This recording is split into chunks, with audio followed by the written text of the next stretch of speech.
Welcome to the Game On podcast. Tonight, Adelaide got the scare they needed and a little bit of a wake-up call maybe.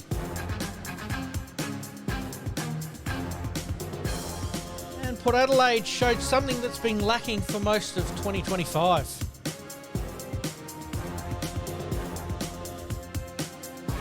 And I think the dangerous push has now come to a head, and we will see players not using that as a tactic from now on.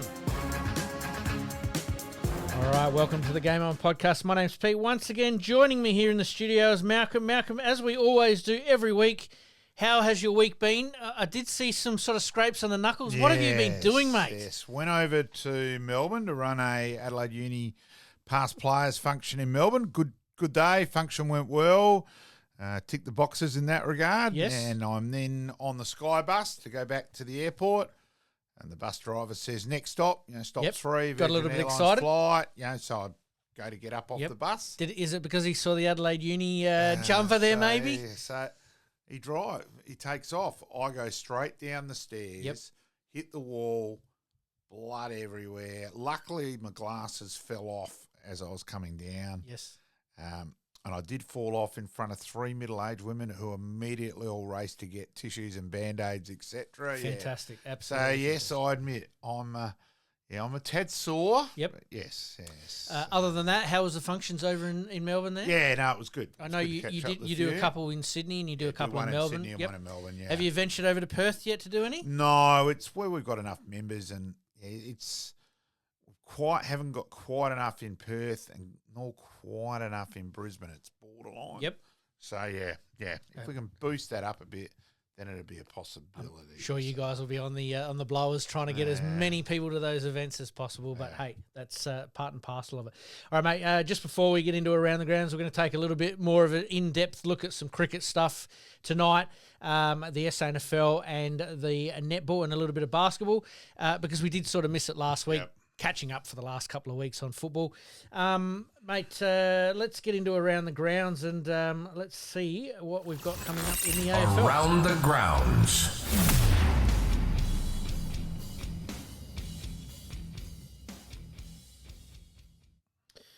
All right, let's get into the AFL right from the get-go, mate. We're going to hit it quite hard, quite early. Let's start off with Port Adelaide. Where has this effort been all year? It's been up and down a bit like a yo-yo. Yeah, okay, yeah, they did get a couple back, but exactly that. It's more, hang on, where was that effort? Because they've lost 4 games by plus 75 points. They seem to get, once they can't win, or, it's down by 5+ goals, the dummy gets put in the dirt. And their lack of work rate, and it showed in the showdown where it was terrible. Like, 98 points in the weather that night was ridiculous. Yep. Yeah, you can only imagine if it was dry, actually, how much it might have been. It's crazy. Is that a case of the Josh Carr era has already slightly begun? I mean, I know we've talked about it previously, but do you think now Kenny has actually stepped completely back? Because it seemed, mathematical. He wanted to be in charge for that period. Now it's almost players auditioning for their spots. Yeah, I certainly see that point. I think Hinkley's actually protected Carr. Like if he'd resigned a few weeks ago, so Port then start 1-6 or 1-7 under Carr, hell of a lot harder to get members. Where now in comes Josh Carr and rah. Yep. So I actually think in that way he was helping Josh Carr. And do you think Port Adelaide foresaw that potentially happening? Possibly. I just but they had high expectations. Injuries at the start. Injuries kill you. Soon as Marshall went down, and like Lukosius, unfortunately, he did show even just glimpses last Saturday, that goal. Like yes. He is hugely talented, precocious Lukosius. Yes. I know you're a big fan. Yeah, but his body just doesn't, just hasn't held up. It's a bit of a worry. He's not that old to be doing repetitive calf injuries either. Yep. Do Gold Coast think that they might have dodged a little bit of a bullet there, or do you think the warmer conditions up at Gold Coast might have actually helped sort of not hide those injuries, but... Well, it helps you not doing them as often in terms of that way. But, yeah, so he's a worry. As we know, Marshall's... Don't worry just about his Achilles. As he said, he's one concussion away as it is. Yep. So, yeah, there's a few big question marks. Who knows what Wanganeen Malira is going to do? Well, we'll talk about that one. We'll talk about that one in a little bit more depth a little bit later on. So hold your fire on that one. But players that are certainty to be in Josh Carr's 22 that are currently playing at the club at the moment, apart from say the Fab 4 or the Fab 5 there. I think he'll be very much development, like a Whitlock and Ran and those sort of guys will, they're going to get their chances. Yep. I thought they would have played Ran, but then I actually thought he was more ready than Whitlock. So I reckon they made a mistake, that one. What about some of their mid-season recruits? Yeah, well, that's Ran is one of them. Sorry, Liddy's probably the other one that I'm Liddy's sort of looking at. And, I'm trying to think. The other one hasn't played yet, and he may get picked this week. Yep, was the word, but I didn't see McKinley, I think it is. Yep. I didn't see that there'd been an announcement of the debuts normally get announced. Yep. So didn't see that. Okay. There's always room and time for a last-minute change. What about someone like Ollie Wines? We obviously know Travis Boak, fantastic servant of the Port Adelaide Football Club, retiring. That was a really nice moment between him and Fife, and I've got that written down of on my little list here. It was classy, I thought. It was very classy, and it was a bit of a throwback to the 90s and the 80s. Yeah. Where you did swap your Guernsey with a it was a pretty obvious that that Fife was going to retire doing it, but it was good. It was a good moment. Two fantastic players also Fife there for the Fremantle Football Club. Is there any other players that are going to jump up, do you think, as part of Josh Carr's new regime at Port Adelaide? Who knows? Because Wanganeen Malira is so complicated. I actually. Yes, I love him as a player, but I don't want to sell the farm. And I reckon Adelaide would have to give away about 4 to 5 years in advance. And yes, he's a gun. Are you in the premiership window now? Yeah, maybe. And most of their sort of gun. top-end players are actually locked away until at least 2028, 2029. So maybe, but geez, it's a huge amount to give up. Yep. And if he gets injured, geez. And I think that's been Port already, where in terms of what you had to give up on France, they haven't got enough depth at the bottom end. Yep. Like they fall away really quickly. Yep. And I think that's the thing where, yes, it's all very well to get that star in, but what's it cost you over the short to medium term? And let's remember, Neil Bullen, Cumming, Peatling this year have been vital for Adelaide, improving their depth. So someone like Murphy's not a regular, etc. Yep. So, you do that then... So, I can see both sides. Port robbing Peter to pay Paul there a little bit to get, say, someone like Nasai Wanganeen Malira. It's going to be an interesting watch. Does Port Adelaide's development teams and coaches have the depth base, which you just sort of talked about there? We get a bit of a bird's eye view of it at the SANFL level. But is that where Josh Carr's actually got to start from? I think a lot of those guys have got to get him in the gym. Yep. That was one thing which stood out. Even in the showdown, like Danny Hansen made the point, geez, we're skinny. Mm-hmm. He's a Port man in that, obviously. Yep, shout out to a valued listener. Yeah. So I think that's part of it. Look, it's just so hard. And you sit there at the moment, you think, well, the gap between the top 9 and the bottom 9's been so huge. How could you see one of those teams coming in next year? But things do change pretty quickly. Absolutely. Well, you look at the form ladder for the last 6 weeks, you've got Sydney actually sitting second at the moment behind Adelaide, obviously, with a straight 6 as well. So that is going to be very interesting.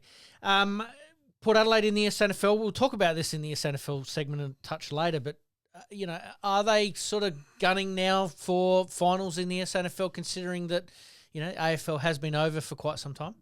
Well, I was sort of thinking because their injuries at AFL level, they'd fall away. So they're probably better Sunday than I hoped, obviously. Yep, yes. May have been following that game pretty heavily in Melbourne, a bit more than the AFL. So they play Glenelg this week. Mm-hmm. Nord play North. So it'll be surprising if it's not set up for the Nord Port game to decide who gets 5th spot. Yep, and we'll talk about that as we go along a little bit later.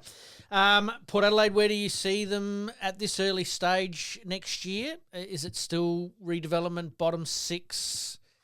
I still think it's redevelopment, but again, if they pick up Wanganeen Malira, all right, let's play the hypotheticals. Yep, play the hypothetical. him, Butters, Horn Francis, Rosie, Bergman. Yep. That's pretty good 5 or 6 to work from. Georgiadis. Yep. So there's enough there to work from. Okay, so if you sort of model it on what we've seen, probably a little closer than most in Adelaide, is that it then becomes their backline is their Achilles heel.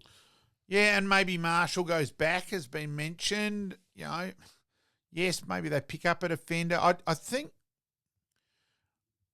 the old comment that it's never as good as it seems and it's never as bad as it looks is pretty true at AFL level. Good call. I probably see them in that bottom 6 just as a development year under Josh Carr. But the one thing we know about Josh Carr is he's going to bring a level of hardness that there'll be some non-negotiables, especially at the AFL level. Yeah, and it was an interesting comment from Craig Burton where Craig made the point that the year North finished bottom under Josh Carr was the year he enjoyed the most. So I think that's a big tick to Josh Carr there. That was a really interesting comment from Craig. Is that more get down, get dirty, and hey, build for the future, dig in? Maybe still have some fun. Yeah, throw the playbook out the window a little bit, and hey, just let footballers be footballers. But I just think I think AFL just gets too serious for its own good at times as well. And that could change with a few key people at the helm as well, which we did talk about off air. All right, let's move on to Adelaide, mate. Adelaide, it was certainly the wake-up call they needed. It was always going to be a little bit of a danger game that players get away from home, on holiday a little bit, but against the bottom side. Bottom team, longest odds in history. Everyone's expecting you're going to win by a mile. All of a sudden, West Coast heat and pressure was easily the best it's been for the year. So that was the big surprise. And most of the bottom 9 sides actually brought that this week. So isn't it fun? Maybe weird. A full moon, maybe. Crazy. So I think, there was a bit. I do agree with the point Taylor Walker. It's still a massive worry that every game he misses, structurally, and Fogarty looks lost. That's still a real worry in that regard. So, he is vital. And I also think just psychologically, you're taking that bit easy, don't want to get injured, that little step or so away, not the fanatical, fervent commitment, which is what Adelaide have been based on this year. Absolutely. So I just think mentally it did show how much the game's played above the years. But luckily, their big 3 were the 3 who got them over the line. Dawson, Rankin, and Thilthorpe. Absolutely. Adelaide obviously, had that scare against West Coast. Do they need that freshening up, obviously, for the finals? But with that bye, it makes it quite hard. Is Taylor Walker almost like the Joey Danaher over at Brisbane when it comes to that structure that allows them to be a bit more potent? It's just his footy smarts as well. And he showed that in the Hawthorn game. And Hawthorn aren't going that badly either, which we'll talk about in a minute as well. Isn't it incredible? We all think Brisbane, Gold Coast, terrible. Brisbane are struggling. Brisbane, premiership favourites. Their best is better than anyone else versus Collingwood. All of a sudden, they're gone again. So, it's incredible. Does Adelaide get a bit of a free hit at it, considering this will be the first time they play finals in 8 years? And look, we should celebrate that fact that has been a long burn. They were probably unlucky a couple of years ago, but they're better prepared for it now. Yeah, I don't think it becomes a free hit when you're going to finish first or second. If you'd finish 7th or 8th, bloody oath, I reckon it's a free hit for a week or two. And if you win a final, it's still a really good year. Where now, all of a sudden, they're going to finish 1 or 2. So I think the pressure is on them. Perfectly led into my next point there, and we talked about it just a minute ago, in expectations, is that they were expected to beat West Coast and took the foot off the pedal a little bit. Expectations finishing top 2, that they should at least make a grand final. I think that's a I know. I think it's a bit to be in. Yeah, but I think that's more on the outside. I think they're okay with that, but I just think overall they're going to be expected to win at home. So.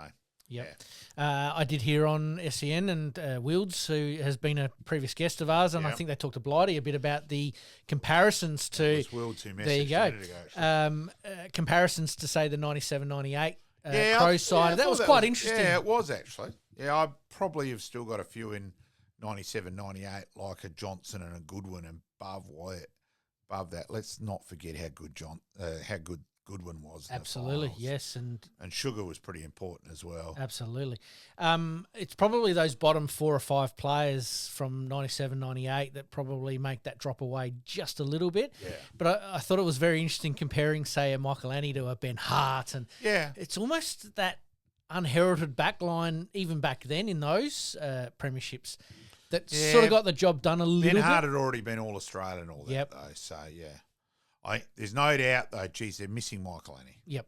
Big time. Yep. Any ETA on that? I know you're probably a little bit more on top of it than what I would be just at the moment. I think he'll play the first final. It'll be interesting to see whether they get him up for the SANFL final the week before. Yep, and we did mention that last week Yeah. because I wasn't sure of the rules on that, Yep. but that's very, Yep. very interesting as well. Let's move on to Rory-led suspension, mate. It was upheld at the tribunal. Looking at it, first thought was, yes, that's a football collision. Yes, the young West Coast player went down, Cripps holding his head, obviously passed all of that. And then open up the paper the next morning and he's on report. I thought we were doing outcome-based suspensions. So this one I'm a little confused with, mate. Yeah, I'm dumbfounded by the gradings. That was regarded as medium impact. Yep. Now, Cripps did not go off the ground. Yes. Certainly didn't look like a concussion test was done or anything. And this is where my confusion comes in. Yeah, that's where my question is, because I will be honest, I did chase up a bit, and Adelaide don't believe they could have got that downgraded. Now, Right. I don't get that. I want to chase up more info because they threw a Hail Mary. It was stupidity what they did at the tribunal last night. Yep. Adelaide this year at tribunal, the Hinge and now the Laird have been incompetent, and that's being polite. Yep. It was horrendous. Time for some new counsel, maybe? Well, I admit I'm going to make the point to Tom Harley on the side that get rid of how it's lawyers. Now, that was a lawyer last night who threw a Hail Mary. It lacked football common sense. Yep. Now, that was a bump. It was stupid to say it wasn't a bump, for goodness sake. It was so. If anything, it was careless. That was probably where it gets down to. Or clumsy. Whoever came up with that crap last night has me beat. So, whoever if it was someone from Adelaide Footy Club, and got the lawyer to go along with it, they're at fault. So I just dumbfounded. Yep. I can't work it, and purely the fact he didn't go off. 2 minutes 54 seconds later, because I timed it. I checked the timing. Yep. He crunched a tackle. Cripps crunched an Adelaide guy for a tackle. So surely you're saying out of that, he's okay. He's continued. Yes, he was down, but he was only down for about 10 seconds. Yep. So I just don't get it. And Laird was legitimately going for a smother or a block of some kind, where it was told that he did bump him. He did bump him for mine. And look, we know now if you bump, you're taking the risk. Yep. But I don't get why Adelaide. But that wasn't his argue. sole. That wasn't his sole objective. Yeah, but it's consequence. He made thing with a head, so it's on consequence. Yeah, but you're saying consequence, but he didn't get injured, he didn't get taken off, and he didn't have concussion. So that's where the argument comes in. Yeah, that's where I don't get Adelaide saying, "Oh no, it couldn't have been low contact." That's why I wonder if a West Coast medical report was worse than what we've seen. Okay, so that's probably the only thing that I can make sense of as well. So I'm glad that you brought it up, especially when it comes to little rules like that as well, which is very, very important. We'll talk about it now. I admit I did very much make the point to a high-ranking Adelaide official that Mark Robinson, who did the Nord report, we may have done them together, that is a mile better than what Adelaide Footy Club have at the moment. And get rid of this lawyer crap. Yep. So player advocates, working their way doesn't have to be a freaking lawyer for mine. With AFL people being obviously parachuted in over the last 3 months to the AFL, are we going to see a bit more football focus rather than business focus? I hope so, and I think that I really hope that that's one of Hale's focuses at the tribunal. Let's get rid of the mumbo jumbo bullshit and just have footy stuff in it. That umpiring, allowing players to actually compete for a mark, not the stupidity of the incidental contact. Free kicks being paid at the moment, which is ruining the game. What are your thoughts on these ticky touch wood 50-metre penalties for stand rule? Yeah, I think the There stand was rule has its two- place. There was 2 25s given, one to each side Yep. of the Nord-West game on Sunday, Yep. and I am saying the umpire does not understand the rule Yep. blatantly. Yep. They were blatant errors of law that he didn't see. It was just But terrible. that comes from above. Yes. Because the the AFL instructions are the too peak, complicated. Yep. Ridiculous. The peak body. Yeah. We were talking about local football off air just before we came on. About some of the shenanigans that go on in the background, but obviously players, also getting involved in melees and giving away free kicks, and how it's all changed completely from a bygone era of the 80s and 90s where it was probably umpired a little bit more simply. Yeah. Yep. It's crazy. Yes. Let's stay with umpires, mate. AFL contact. Increased penalties for players making accidental contact. It was a big thing a couple of weeks ago when we weren't on air. That seems to have sort of disappeared a little bit in the last couple of weeks. There has been umpire contact, but nothing more has been made of it. Yeah, it does. I just want to get a bit of consistency. And as I said to you before, for mine, an umpire generally colliding, it's generally the umpire's fault, actually. Yep.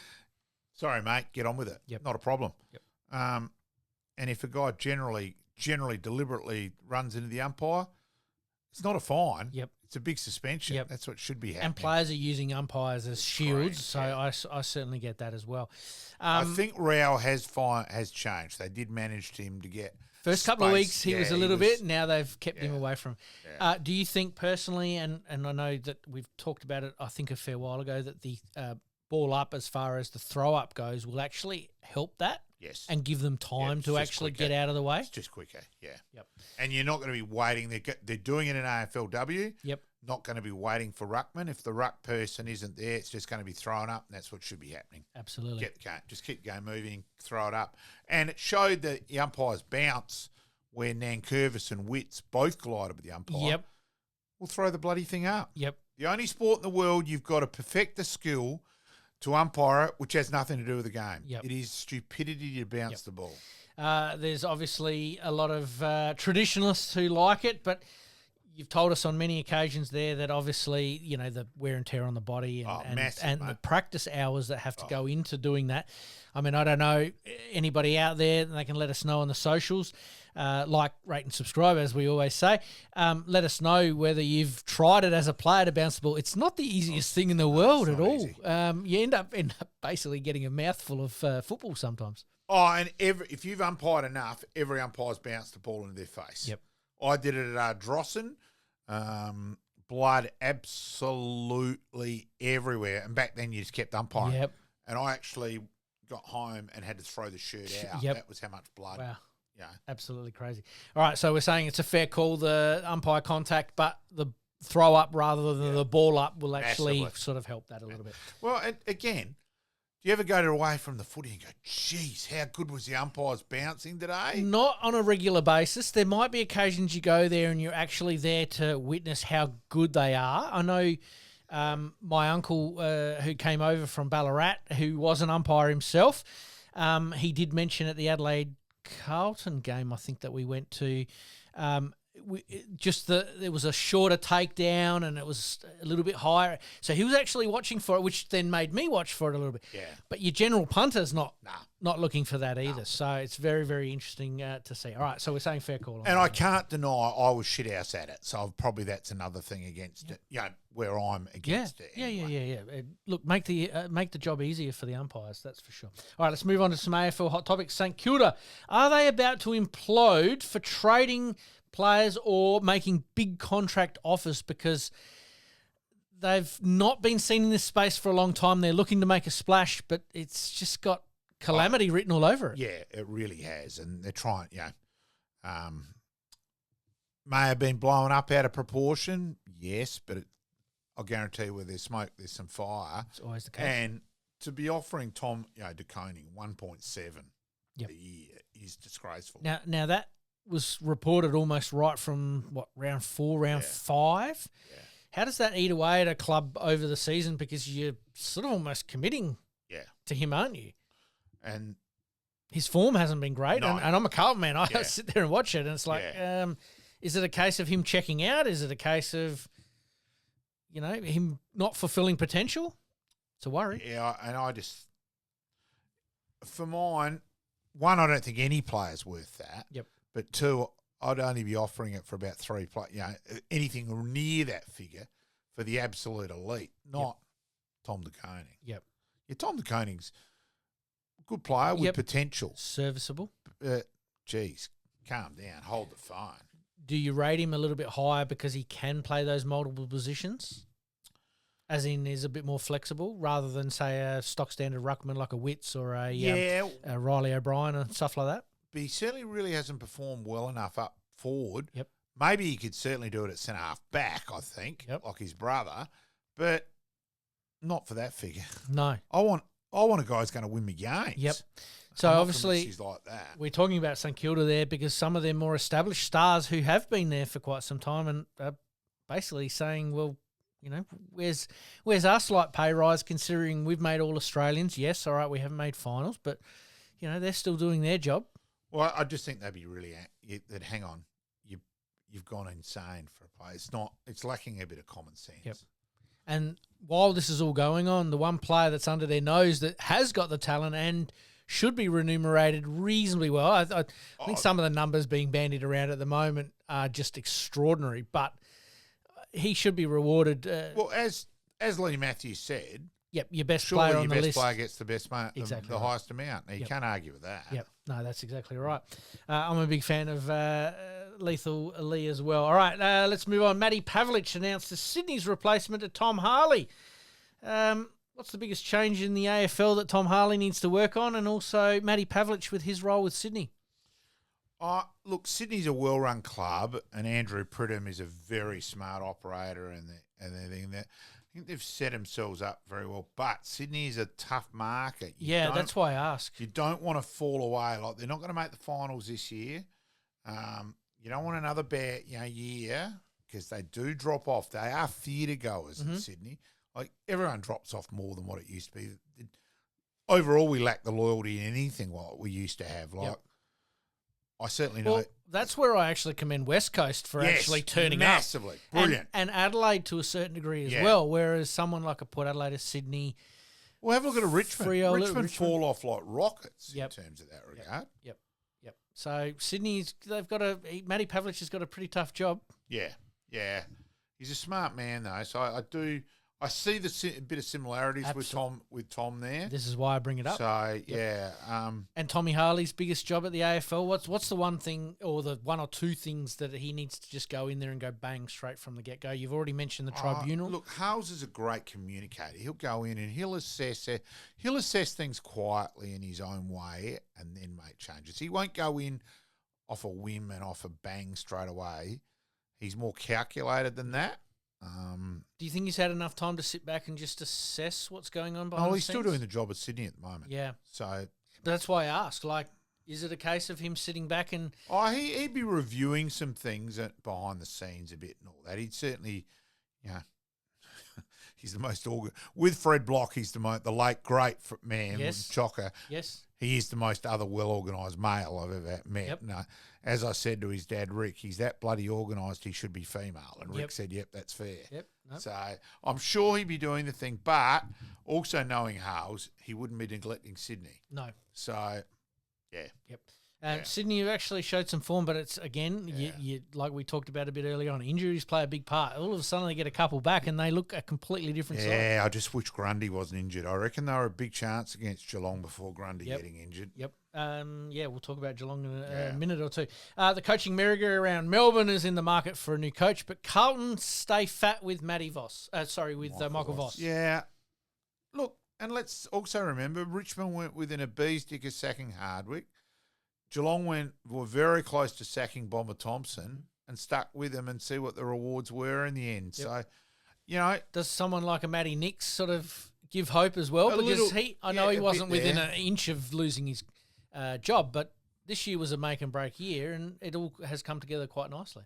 I also didn't mind a comment last week where said this actually keeps the pressure on the Carlton players. That they've too often have had an out and they've sacked the coach, gone through, Teague, Bolton. Moldhouse. Bang, bang, bang. Yep. This actually puts a bit more pressure on the players. I thought that's not a bad point. I don't mind that. Yep. Unfortunately, Carlton people, they want fast results and pretty quickly as well. Yeah. So it's very, very interesting. Let's talk about some of the games last week. Hawthorn were the big surprise there against Collingwood. And it wasn't only the fact they won that I they know. bolted in and Yeah. it was a style and they looked too quick. Collingwood looked slow. Yep. Admittedly, they likely get McCreery and Hill back this week, which changes that automatically. So two quick players, suddenly you don't look slow. Yep. So it's incredible in that way. So Yeah, we'll talk about the Adelaide Collingwood game in a minute. Geelong getting up over Essendon by 44 points. Probably the big talking point there is, are they looking for Jezza a little bit too much? They are, but they're still winning pretty easy. Yep. Are they the Smokies at this stage, the quiet achievers that nobody's actually giving a lot of time to? Well, I think they are because also they've got the least injuries. Mm-hmm. They've got no one out who would be in their team at the moment. And they've had Jasny was fringe. He'd be a maybe. Yep. Conway's now got injured, but he's only a maybe as well. And they've had a pretty soft draw when you think about it as well for the last 3 or 4 weeks. Yeah. Richmond just going down to St Kilda by 4 points. Bizarre game. Yeah. Both teams just too defensive, not really trying to attack. Yep. I get where he's a like let guys behind the ball and be defensive, make it a contest. But I don't get it that against Collingwood, he allowed Dacos to run around and Dacos had 42 touches. Yep. And allowed Wanganeen Malira to run around. And I'm sorry, if you're playing St Kilda, put 2 guys on Wanganeen Malira. Yep. You know, so his coaching's been a bit bizarre this year as well. There's been some good things, but some weird things, and the stupidity of. I think where he got away from where it became. It's all very well and good to have this us versus them, and Brad Scott did it with Eston this week, and it's crap. Yep. And he went too far earlier in the year over you know who, and that just lacked. I think that would have left a few. And it did left a few people with bad taste, thinking, "No, don't dare defend that." Would it have been? It's been a successful year for Richmond when you think about it as a whole. Oh, they've won 5 more games than I thought. Yeah, and I'm in the same boat as well. Do you think that if they'd gotten up over St Kilda, that would have been a overachievement in a long, long way? I mean, they've certainly overachieved winning 5 games, but beating St Kilda, who still have some quality players, don't get me wrong. Also 5 goals up against GWS in the last quarter, so they could have now won 7. Yep, which is crazy, really, for the list. Well, it's probably to get excited as a Richmond supporter as well. Yeah. This one went down to the wire. It was an absolute beauty, and Brisbane Lions left their run just a little bit too late. Yeah, Sydney were all over them all day, weren't they? Yeah, and then when Grundy got injured, they went into game survival mode, not trying to kick another goal. And Goulden actually made a rare error when they were 20 points up. Yep. They get a goal there and they're 26 points up with under 2 minutes to go, by the way. So, so it was a bit crazy. The Ashcrofts lit up, especially when, things got close there and they were able to get the ball out of the middle. The one thing, though, I will say is the scoreboard, though, flattered Sydney. Let's remember that Brisbane had 65 inside 50s to 52. Yep. Sydney's defence was fantastic. Yes. So, ditto to, and it's all very well, though. So, that AFL.com.au, the reviews the round. Yep. And I get it so that people can't have seen all the games by that stage. So they're relying a bit on what they're told and all that. Yep. But Kate McCarthy put her foot in it about 3 times last Saturday night. Yep. Be better. Yes. Yeah. Yep. Fair enough. And Brisbane, maybe a wake-up call they need as well, because at the moment they're going up and down a bit like a yo-yo. They were belted by Gold Coast, then they were up for Collingwood. I reckon injuries have just caught up, though. Like Lockie Newell getting injured and then Starcevic pulling out. So they also had missing 4 players from their defensive 6 from last year's grand final. Yep. So Starcevic, Ainsworth, Payne and Leicester. Mm-hmm. So it's big to 4 out of 6 and Coleman injured as well. Mm-hmm. Doty's first game in 2.5 years. Yep. So I reckon they've just reached the spot on their list where you get that fall away a bit. It's balancing a bit. Do you still see them as premiership favourites? Not now because they, Well, just off question without notice, who is your premiership favourite just quietly right now? right at this very moment. If I'm forced to tip someone at the moment, I'm going Geelong. You and me both. I'm in the same boat as well. Yeah. Brisbane with those players back make a huge difference. So, but Brisbane, Freo v Brisbane in Perth this week. It's an interesting watch. Massive. Absolutely. Carlton going down to Gold Coast by 19 points. Again, another important win for Gold Coast. Yeah, they just did enough. King was very good. Yeah, he was. Rao was good. I will give the young fella Cooper Lord did a very good job on Anderson. Yes. So a bit of ticks there for Carlton as well. That at least they were more competitive. Yeah, Frankie Evans. I was surprised he didn't get in the votes because at one stage they were comparing him to Darren Jarman, who is actually coming up in our flashbacks a little bit later on for the people that hang on to listen and watch all of our episode there. Port Adelaide with an effort against, obviously, Fremantle, which we talked about. The Giants taking care of North Melbourne by 54 points. Certainly something that you would expect.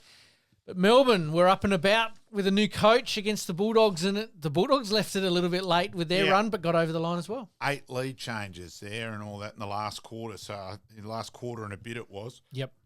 I admit I only saw bits of that game. Yes. And that. So it was amusing too when I got on the plane and the Crows were 10 points down in the last quarter. Yes. I could not get the reception. The Wi-Fi, to work in the sky. Yep. So that'll be the longest 45 minutes in the air. I didn't know whether Adelaide had won until we land. Two messages come through, and I'm thinking he wouldn't have messaged if Adelaide had lost.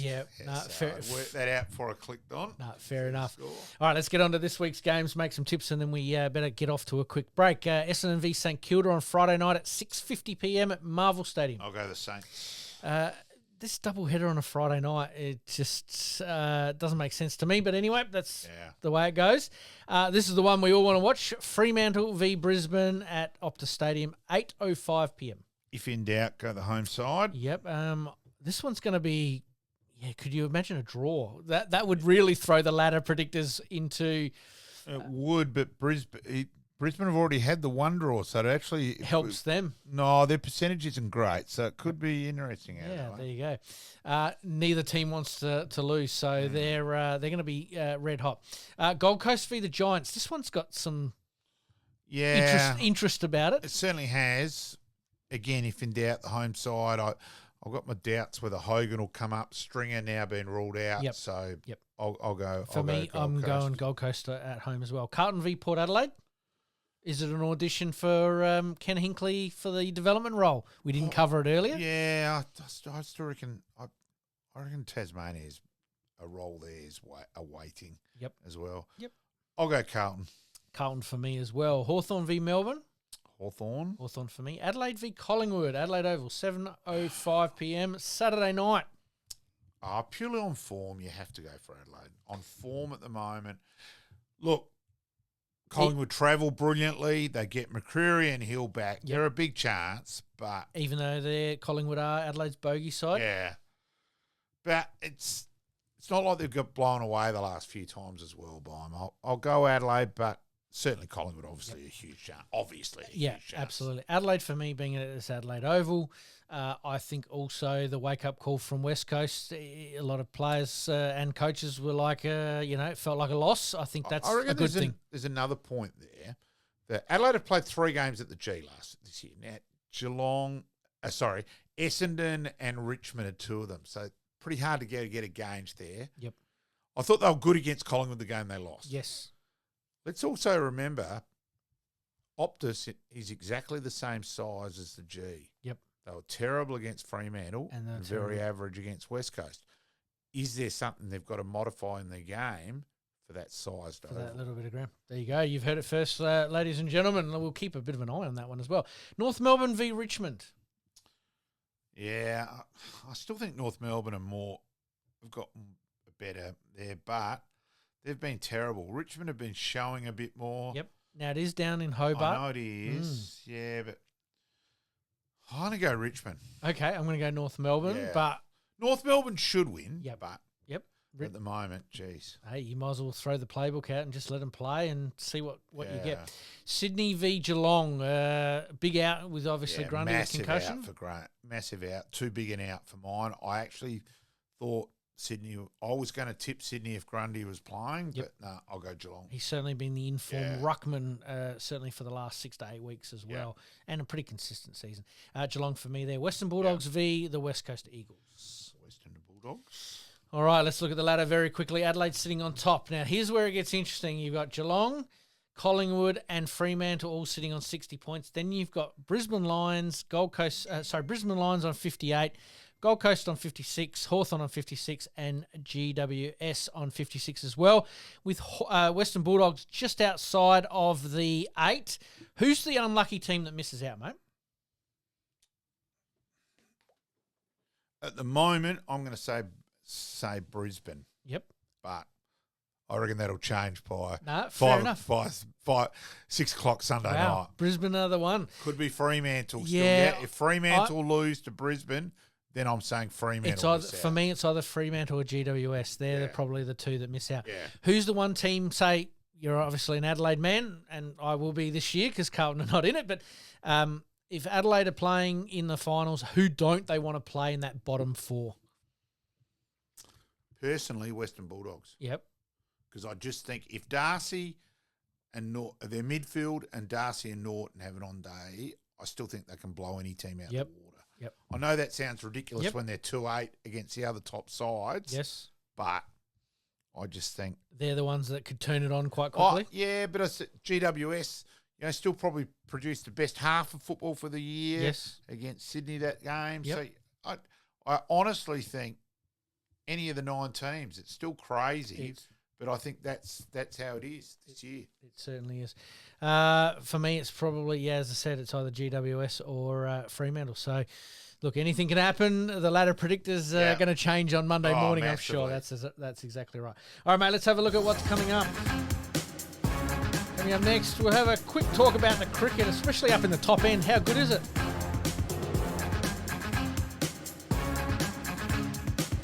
And the SANFL, we should commence Sturt on obviously going through currently undefeated, winning 30 minor round games over the last 2 seasons.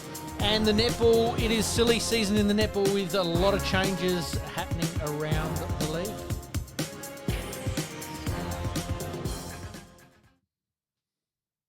You're listening to the Game On Podcast. We'll be right back after this short break.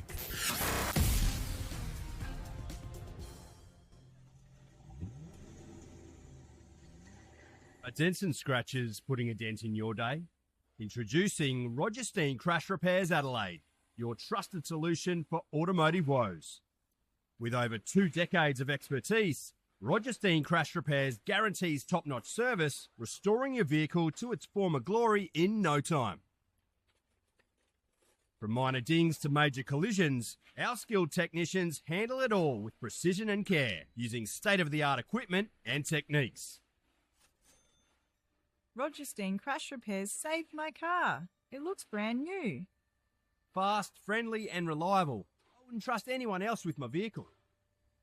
Don't let accidents slow you down.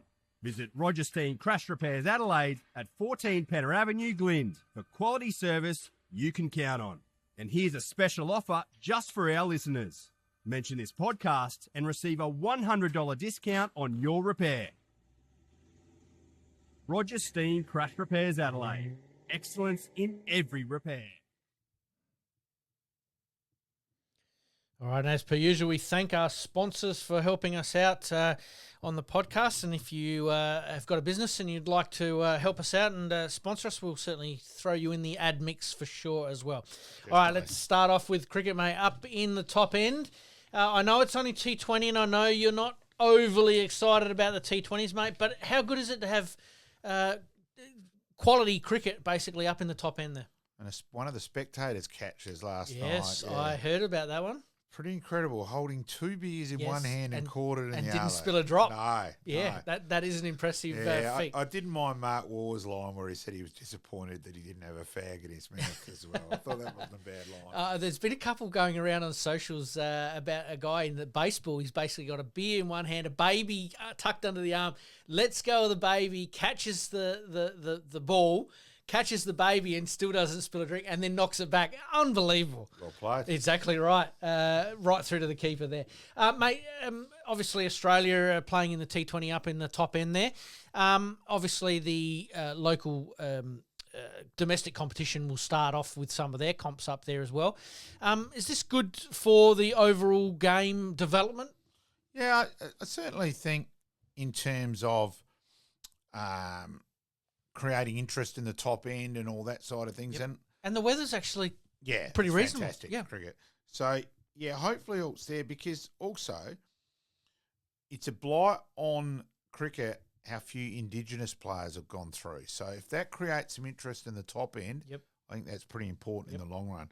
I will say so far from the 2 games played, Tim David's easily been the standout for Australia, but the standout overall was Dewald Brevis last night. Yes, he went nuts. He was 125 or 56 balls with 12 fours and 8 sixes. Was incredible. And he's been called the mini after the De Villiers. So yes, the AB De Villiers. Mini ABD for a while. Yep. And he was incredible, but he's now played, I think they said after last night, I think that was his 110th 2020 game. Wow. Okay. So he's hardly played anything else. Yep. And look, is that the way? Is that the way the game's going? Where you will be a specialist, like Tim David is. Tim David's a gun for hire at all the domestic comps around the world, and so he may well be Australia's wealthiest current cricketer. Wow. In terms of what he's getting each year. Yep. Purely out of the game, not so maybe much as say for endorsements, like a Cummings and all that. Yep. But they're saying purely getting money paid for the game, he's probably number one. Wow. So do we then see a changing of the guard with some of the well-known, more established players maybe not playing as much of that cricket? And then these guys become I think superstars in their own right? Guys become more and more 2020 just players, but it's been good to see where a Stark's been fantastic. He's kept knocking that back over the years and all that. Generally, players have wanted to concentrate and play for us. I think Tim David's the only one who's gone and concentrated there because I'm not even sure if he's played a Shield game. Yep. So, see if, just out of interest, see if I can find that. Yeah, no worries. Where he's been the one guy who's really concentrated Yep. on the 2020 circuit. Yep. There you go. Because there were rumours that Mitch Owen was going to do that, and he said no, he wants to try and play. Well, I mean, really, the pinnacle of any cricketer would be to play Test cricket, wouldn't it? That's just, from the outside, but it is a changing younger demographic that maybe representing in T20 is the way to go. We sat here last week. We talked about England and India. Obviously, that tight 5th day in their Test. Has it ignited Test cricket? That it's given it a bit of an injection as far as a bit of razzmatazz and a bit of back and forth, leading in obviously to the Australian England Ashes this summer. No doubt about that whatsoever. It's been considered the best series in England since the 2005 Ashes. Mm-hmm. So I think it's good for for that side of things. Yep. So hopefully creates more interest in the game overall. Yep. So we talk about the big three, obviously Australia, England, and India. Who's the fourth that would be able to hold world cricket up if it went to that sort of I think it's really only considered the big three. Really? Yeah. They're the three with the That's most a bit money. of a worry for cricket, it is. Isn't it? Yeah. Something will need to be done there. We did touch on... I think he's now played for 20 sides in 2020 cricket. Oh, wow. There you go. There's a nice little statistic there as well. Doing a quick Google there. Yep. And it doesn't look... I'm not saying 20 games at list A. Yep.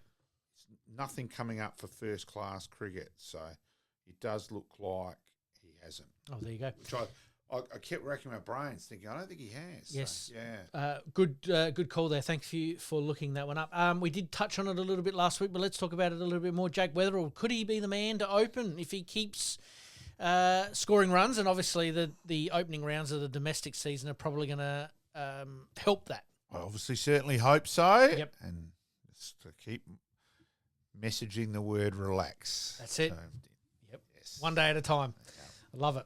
All right, let's move on to the SANFL, mate. Sturt are about to achieve what looks like an undefeated minor round season.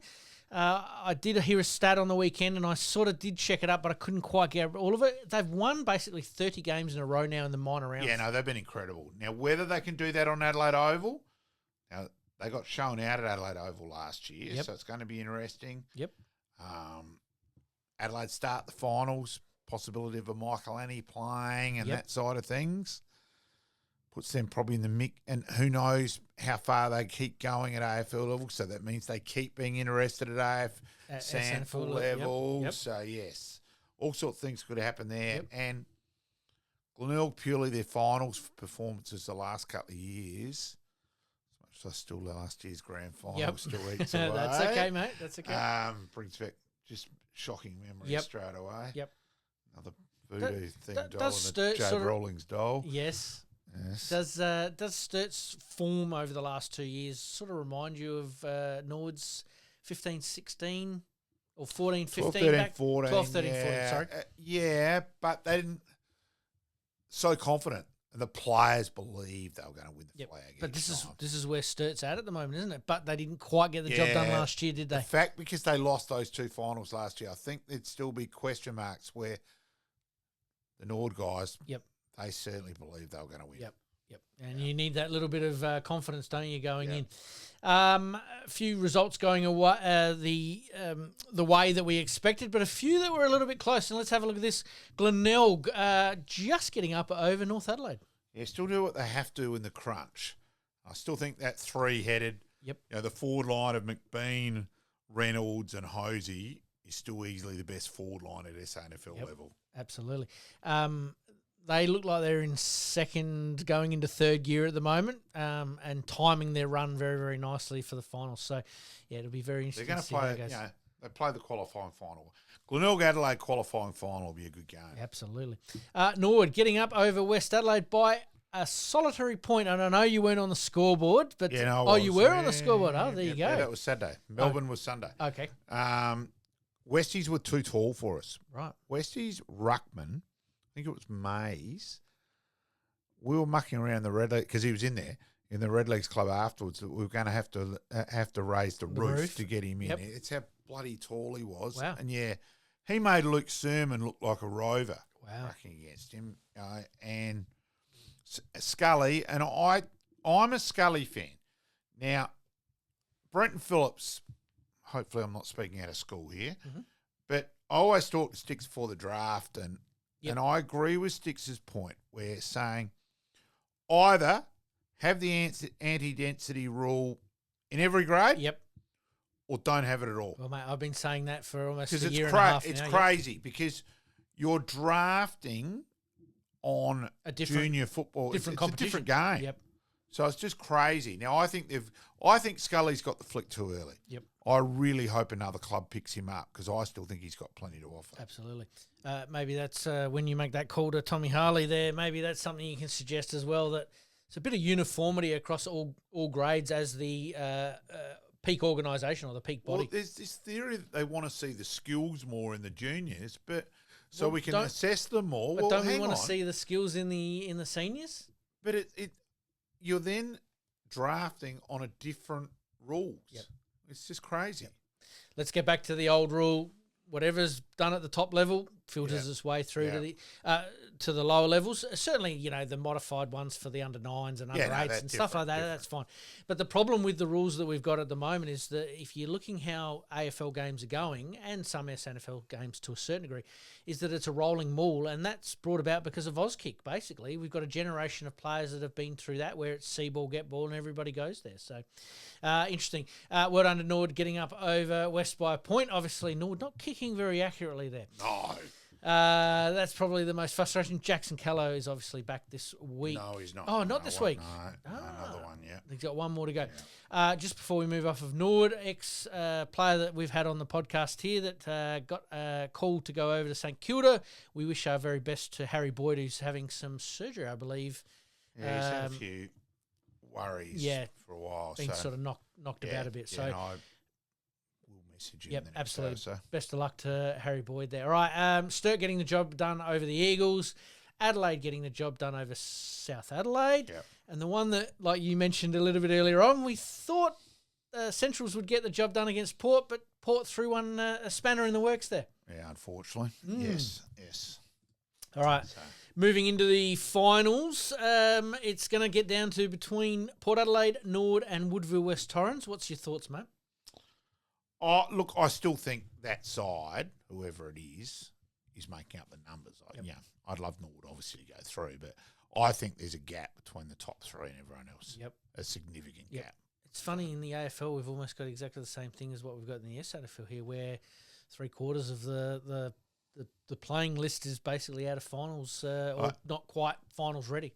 Even the week before, I don't think Nord deep down believed they were good enough to beat Adelaide. So I think that's a real hard one to assess as well. Obviously, a changeover for Nord this year. Losing their first 5 didn't exactly help that as well, and a few injuries along the way. Sturt still your pick for premiership, or you got Glenelg? No, I'm Glenelg. I'm still Glenelg. Yep. Fair enough. All right, let's move on to netball very, very quickly. Let the silly season begin for all our netball listeners out there, if they're still hanging on. There has been a lot of movement, and we might touch base with that a little bit more next week. It's pretty hard to keep up with. The Thunderbirds are well and truly there, but all of the other teams have got massive changes, left, right and centre, with a couple of retirements and players transferring, and it's just crazy. Let's talk basketball very quickly. The Adelaide Thunderbirds have a new exciting logo. To think we almost lost them to the competition. Yeah, thank goodness where Peter Malinowskis a little, obviously a sporting background, and yes, I'm a huge Mally fan. Yep. I do know him. I used to work for him, obviously, and things like that. So I've known him for donkey's years, but I just think he gets it. Yep. And Fair enough. All right, mate, we're going to take another very, very quick break because we're going to run out of time very, very quickly. After the break, we'll just play the flashbacks and sit back some of these Adelaide fans and enjoy some of Darren Jarman's magic. Before we do that, coming up, Jake Lehmann Part 1. We did have some technical issues last week, but we've got that all sorted out, and Greg Edwards as well on Monday in our Encore episode. Listening to the Game On podcast. We'll be right back after this short break. Looking to buy or sell your home anywhere in Adelaide, from the hills to the sea? Meet Gary KRIEVS, your dedicated local agent from OUWENS CASSERLY Real Estate. With unparalleled knowledge of Adelaide's housing market and a commitment to exceptional service, Gary ensures a smooth and stress-free experience for all your real estate needs. Trust the expert, trust Gary KRIEVS at OUWENS CASSERLY Real Estate. Your next dream home awaits. Contact Gary today on 0422 071 317 or on email garyk@ocre.com.au. And for more listings, please visit owenscasserly.com.au. Make it happen.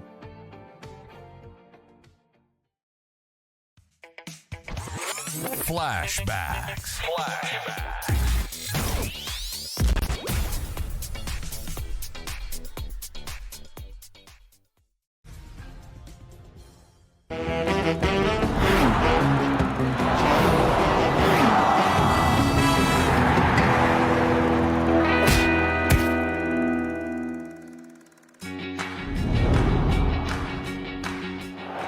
Booms one in towards the big guards, and Jarman rises above the pack. So this for his 200th career goal and his second for the day, but more importantly to keep the Crows in touch, to give them some faint hope. He goes long, Jarman's at full forward, he jumps and Darren Jarman, the meat in the sandwich. And how high did opportunity. Goes short. Finds Johnson. He's got it, Jarman. Darren Jarman. The spotlight is on him. 35 metres out. The Crows are in front. Edwards gets back there. The hand pass away. Jamison. Siren. Crows are in the grand final. Oh, look at them, they've gone mad at Football Park.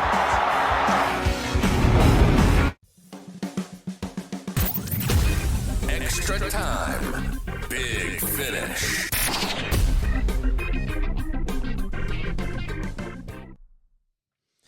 All right, mate. We cut the flashbacks tonight a little bit short on the basis that we're going to run out of time here, but we'll save over the next couple of weeks. We'll do part 4 and part 3 and part 2 of some Darren and Jarman magic, mate. Let's move on. AFL round 1 starts this week, but AFLW starts this week. Round number 1. It's sort of being overshadowed, and we haven't had much publicity around it. I just think it's ridiculous. They had the perfect spot. The Big Bash finishing, we've all spoken about it. You're ready for football. There was, now, you don't play the matinee after the main movie. Yep. And it's ridiculous to be starting now and with all games on. So this week, there's 18 games on. Mm-hmm. Like, we've had enough. The AFL season's not exactly keeping your interest with so many crap games on Thursday, Friday night. And now you're adding another 9 games in this way. I think it's just stupidity. Yep. Do you think that they did talk about the numbers dropping away on the AFL, and it's obviously being overshadowed, AFLW, sorry, my apologies, AFLW being overshadowed by ongoing costs.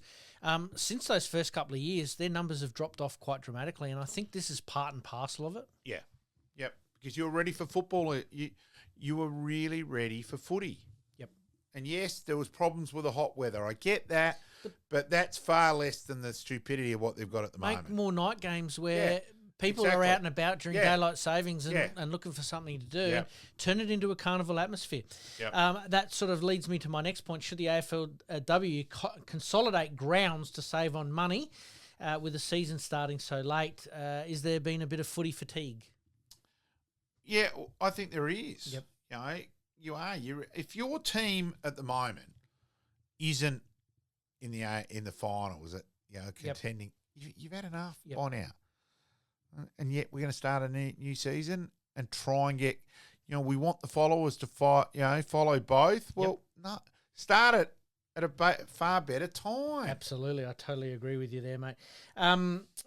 Consolidating grounds, I'm not 100% convinced on this. Yes, I reckon it might save some money.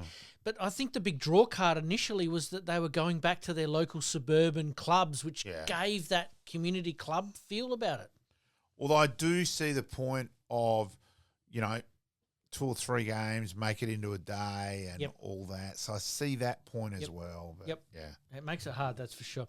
All right, let's move on quite quickly. Josh Giddey, his contract's going down to the wire, and it's in a real no-win situation at the moment, but it could end up in another powerhouse where Chicago got their man under their nose, and yet they're balking at paying him basically what he's worth. As you said on here, no one wins. Exactly right. Future's up in the air. All right, let's move on quite quickly. Locally, the 36ers look to be primed for a good start to the season. Yeah. But can they pull it all together? Yeah, that's the big question. Exactly right. Let's move on to, we might leave the NRL to next week. Let's talk tennis very quickly. Alex Dimona showing some class, obviously winning the Washington Open, but Popperin sneaking up to 21 in the world. That's quite an interesting. It is, isn't it? Yeah, because you don't hear him. He's sort of a little bit off Broadway.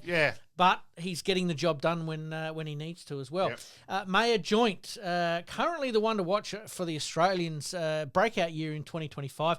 Big wins over top 10 players, and now is inside the top 50, which is a huge jump in 1 year. Yeah, go Smoker. She could be the one. Absolutely.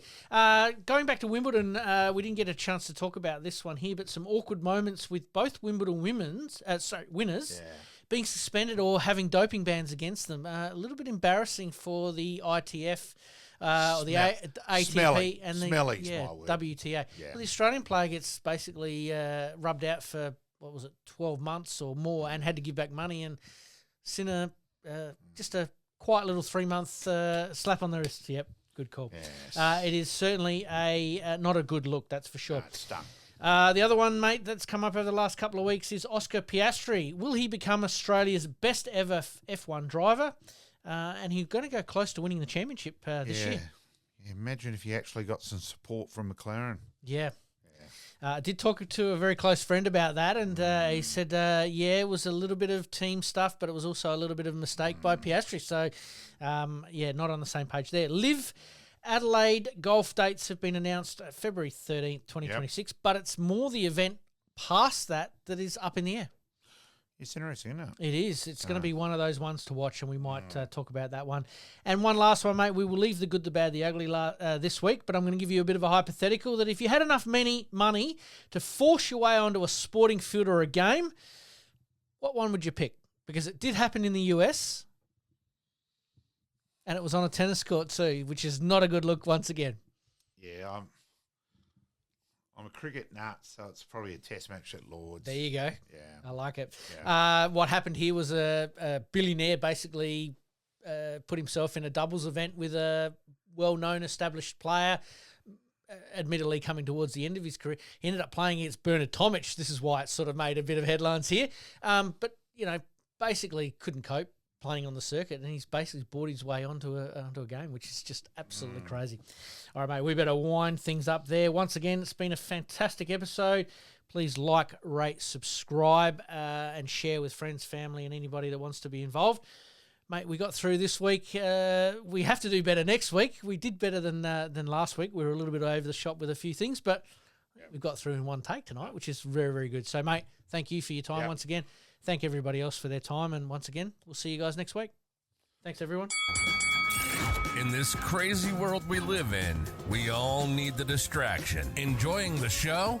Like, rate, and subscribe. Hook up and connect with us on social media at SportsCast SA. We'll see you next time on Game On.